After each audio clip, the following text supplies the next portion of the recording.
ഈ കലാജീവിതത്തിൽ ചേട്ടൻ എപ്പോഴും പറയുന്നത് നമുക്ക് നല്ല കലാകാരന്മാരാവണം.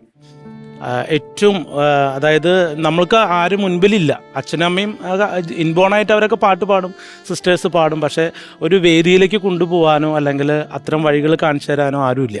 അപ്പോൾ എന്നെ സംബന്ധിച്ചിടത്തോളം ഞാൻ ചെറുപ്പത്തിലേ ഇങ്ങനെ ഡാൻസ് കളിക്കും. അപ്പോൾ എനിക്ക് മത്സരിക്കണം ആദ്യമായിട്ട്. കാരണം അത്രയും നാൾ നമ്മൾ നൃത്തം പഠിച്ചിട്ട് ഒരു വേദിയില്ല. എല്ലാ കലാമത്സരങ്ങളും നമ്മൾ കാണാൻ വേണ്ടി പോയിരിക്കും. അപ്പോൾ ചേട്ടനൊക്കെ വലുതായി സാമ്പത്തികമൊക്കെ ആയിട്ട് സെറ്റപ്പായി കഴിഞ്ഞപ്പം എനിക്ക് അന്ന് കളിക്കണം. ഒരു MG യൂണിവേഴ്സിറ്റി കലോത്സവത്തിൽ, ഇപ്പോൾ നമ്മുടെ തൃപ്പൂണിത്തുറ RLV കോളേജിലാണ് ഞാൻ പഠിച്ചുകൊണ്ടിരുന്നത്. അപ്പോൾ ആ സമയം അത് കോളേജ് യൂണിവേഴ്സിറ്റിക്ക് അഫിലിയേഷൻ കിട്ടിയ ആദ്യ വർഷം. അപ്പോൾ അങ്ങനെ കലോത്സവത്തിൽ പങ്കെടുക്കാനുള്ള ഒരു ചാൻസ് കിട്ടി കഴിഞ്ഞപ്പം ഒരുപാട് ഐറ്റംസുകളുണ്ട്. നൃത്തം, പിന്നെ ഓട്ടംതുള്ളൽ, ഫാൻസി ഡ്രസ്സൊക്കെ ഉണ്ടായിരുന്നു. അപ്പോൾ എൻ്റെ വിചാരം ചേട്ടൻ സിനിമാ നടനായി, അപ്പോൾ എനിക്ക് എല്ലാ കാര്യത്തിലും ഇനി ചേട്ടൻ്റെ പിന്തുണ ഉണ്ടാവും എന്ന് വിചാരിച്ചു. അപ്പോൾ ഞാൻ ചേട്ടനോട് ചെന്ന് പറഞ്ഞു എനിക്കിങ്ങനെ മത്സരിക്കാൻ പോകണം. അപ്പോൾ അതിന് സാമ്പത്തികം ആവശ്യമുണ്ടല്ലോ, നൃത്ത മത്സരമായതുകൊണ്ട്.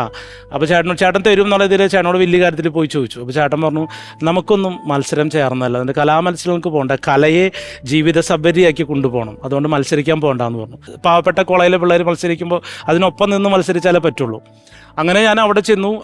പിന്നെ അവിടെ ചെന്നപ്പോൾ ഈ ഒരു സാമ്പത്തികം മതിയാവില്ല. അപ്പോൾ ചേട്ടൻ ആദ്യമായിട്ട് ഗൾഫിൽ പോയപ്പോൾ എനിക്കൊരു സച്ചിൻ്റെ കൈ ചെയിൻ എനിക്ക് കൊണ്ടുവന്നിട്ടുണ്ടായിരുന്നു. അപ്പോൾ ഞാൻ എന്ത് ചെയ്തു, അറിയാം വീട്ടിൽ ചെന്ന് പുലിവാലായിരിക്കും എന്നറിയാം, പക്ഷേ ഈ കൈ ചെയിൻ ഞാൻ അവിടെ കൊണ്ടുപോയി ഒരു കടയിൽ വിറ്റു. ഞാൻ ആദ്യത്തെ ദിവസം ഫ്രണ്ട് പേജിൽ വാർത്ത വന്നു, കലാഭവൻ മണിയുടെ അനുജന് ഭരതനാട്യത്തിൽ 1ാം സ്ഥാനം. അപ്പോൾ നമ്മുടെ പേരില്ല, അങ്ങനെ വന്നു. രണ്ടാമത്തെ ദിവസം അടുത്ത മത്സരമാണ്, പെൺകുട്ടികളൊപ്പം മത്സരിക്കുന്നത്. രണ്ടാമത്തെ ദിവസം വന്നു കലാഭവൻ മണിയുടെ അനുജന് കുച്ചിപ്പുടിയിൽ പെൺകുട്ടികളെ പിന്തള്ളിക്കൊണ്ട് 1ാം സ്ഥാനം. അവസാനത്തെ ദിവസം വന്നു ചിരിയുടെ അനുജൻ ചിലങ്കയുടെ തോഴൻ, കലാഭവൻ മണിയുടെ അനുജൻ കലാപ്രതിഭ എന്ന് പറഞ്ഞിട്ട്. നമ്മുടെ കോട്ടയം ബസേലിയസ് കോളേജിൻ്റെ ആ ഒരു ഓഡിറ്റോറിയത്തിലാണ്. അപ്പം ഇങ്ങനെ സമ്മാനമാക്കി ഇരിക്കുന്ന സമയത്ത് പുറകിൽ നിന്ന് ഭയങ്കര ഒരു ആരവം കേൾക്കുന്നുണ്ട്.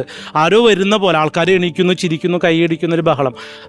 കുറേ കഴിഞ്ഞപ്പോൾ ചേട്ടനാണ് തലയൊക്കെ മുട്ടയടിച്ച് സ്റ്റേജിലേക്ക് കയറി വരികയാണ്. ഒരുപാട് സമയം അങ്ങനെ മുറുക്കി കെട്ടിപ്പിടിച്ചു നിന്നിട്ട് പിന്നെ ചേട്ടൻ പ്രസംഗിക്കുന്ന സമയത്ത് പറഞ്ഞു, മുരളി സാറ് പറഞ്ഞു, ഞാൻ ഒരു അധികാരം കയ്യിലെടുക്കുകയാണ്, ഈ സമ്മാനം ഞാൻ ഇവന് കൊടുക്കട്ടെ എൻ്റെ കൈ കൊണ്ട് എന്ന് പറഞ്ഞു.